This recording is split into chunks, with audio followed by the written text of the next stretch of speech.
তাদের ডেরাগুলো দ্রুত ঠিক করতে হবে, না হলে তারা আরো সঙ্গী হারাবে। এই ডেরাগুলো মানে শুধু এক গাদা কাঠি নয়, প্রায় 1 ফুট পুরু করে পাতার স্তর দিতে হবে। আর এতে আমার মনে হয় সবারই একটু বেশি পরিশ্রম অবশ্যই হবে। যখন বৃষ্টি শুরু হবে এই পাতাগুলোই আমাদের বাঁচাবে। ও তোমরা তিনজনই ওখানে ঘুমাও? হ্যাঁ, ভাই ওদের ফোর্টটা তো বিশাল, তোমাদের কি মনে হয় এটা বৃষ্টিতে টিকবে? সেটা জানার একটাই উপায় আছে। আমরা আমাদের শেল্টার বানাবো যাতে বৃষ্টির মধ্যে ঘুমোতে না হয়, তাই আমরা ছাদ তৈরি করছি যাতে খাবারগুলো নিরাপদ আর শুকনো রাখা যায়। এটা তোমরা বানিয়েছো? হ্যাঁ। পরে সার্ভাইভাল ভিডিও বানানোর সময় তোমাদের হ্যাঁ, থেকে ঠিক টিপস বলেছো। দেবো। আমাকে শুধু একটা কল করবে। হয়তো দরকার হবে। এক্সপার্টরা যখন তাদের লিমিটেড রিসোর্স ভালোভাবে ব্যবহার করছিল, অ্যামেচাররা তখন তাদের সুযোগ সুবিধাগুলো দ্রুত নষ্ট করে ফেলছিল। তোমরা শুধু এইটুকুই করেছো। কথা দাও যে তোমাদের কেউ মারা যাবে না। কথা দিচ্ছি আমরা ঠিক ঠিকঠাক আছে। কথা দিলাম। দিন গড়িয়ে রাত হতেই অ্যামেচাররা বেহিসাবির মতো সব নষ্ট করতে থাকলো। আমি জানি ওরা অনেকক্ষণ পরিশ্রম করছে, অনেক শক্তি ক্ষয় করছে, কিন্তু বেশিক্ষণ টিকবে না। কিন্তু এক্সপার্টদের পরিশ্রমের ফল পাওয়া শুরু হয়ে গিয়েছিল। দেখো এটা 4 সিজনস হোটেলের থেকেও ভালো। আমার মনে হয় আমাদের রাতটা অনেকটা আরামে কাটবে। আমরা এই জঙ্গলের মধ্যে একদম বাচ্চাদের মতো ঘুমিয়েছি। দারুণ। তার কারণ আমরা একটা দারুণ ডেরা বানিয়েছি। এটা বেশ গরম ছিল। রেড টিমের কাছে হয়তো টেন্ট, স্লিপিং ব্যাগ সব আছে, কিন্তু আমাদের এটা আছে। জানো তো আমরা এখানে না খেয়ে রয়েছি, কিন্তু খুব মজা করছি। ব্যাকফ্লিপ ভাই। এক্সপার্টরা যখন পর্যাপ্ত বিশ্রাম নিয়ে ফুরফুরে মেজাজে দিন শুরু করলো, অ্যামেচাররা তখন দিন শুরু করলো টিকে থাকার সবচেয়ে কঠিন যুদ্ধের মুখোমুখি হয়ে, একদম খালি পেটে। তোমার কাছে কোনো খাবার আছে? যদি থাকতো খুব ভালো হতো। রেড টিম তাদের প্রথম 2 দিনেই সমস্ত খাবার শেষ করে ফেলেছে, আর এখন আমাদের সবার খুব খিদে পেয়েছে। আজ খিদেটা বেশ ভালোই টের পাওয়া যাচ্ছে, তাই আমরা খাবার আর জলের সন্ধানে বের হচ্ছি।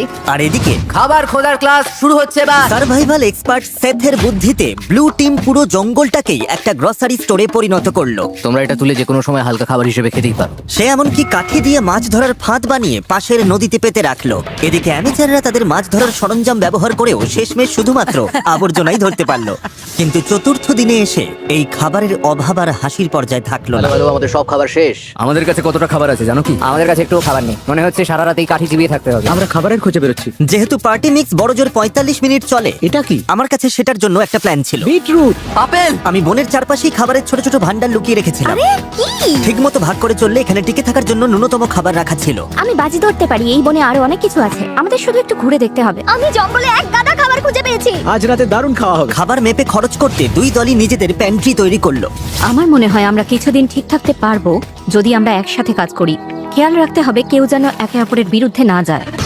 কিন্তু ব্লু টিমের জুলিয়ার মাথায় অন্য বুদ্ধি ঘুরছিল। এটা লুকিয়ে রাখতে হবে। আমি চাই না এগুলো নিয়ন্ত্রণ ওদের হাতে থাকুক। ওরা খাবারের উপর ঝাঁপিয়ে পড়বে, তখন আমাদের মতো যারা 1 সপ্তাহ না খেয়ে থাকতে রাজি তাদের জন্য অবশিষ্ট কিছু থাকবে না। ওই ভান্ডারের খাবার দিয়ে এক্সপার্টরা এক বিশাল ভোজের আয়োজন করলো। রাতের খাবার বানাচ্ছি। হ্যাঁ, সেটাই।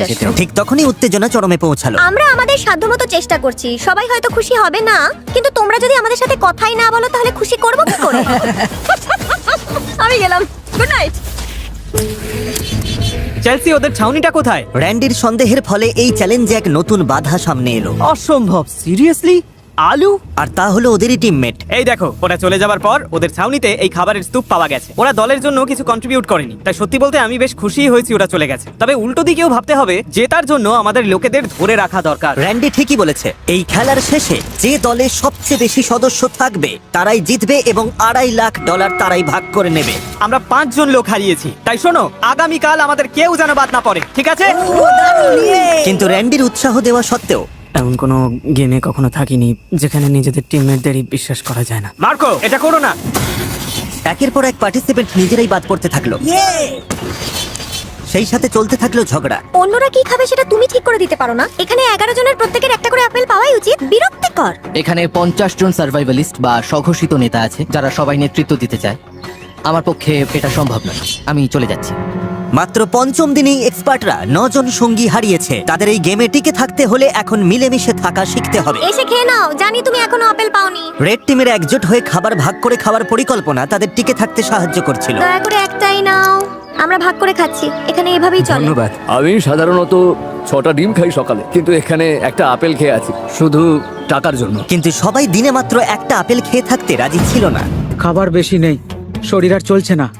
একদমই লো লাগছে। আজ আমার শরীরটা ভালো লাগছে না, খুব মাথা ব্যথা করছে। আমার একটা ওয়াফল হাউসের বুফে খেতে ইচ্ছা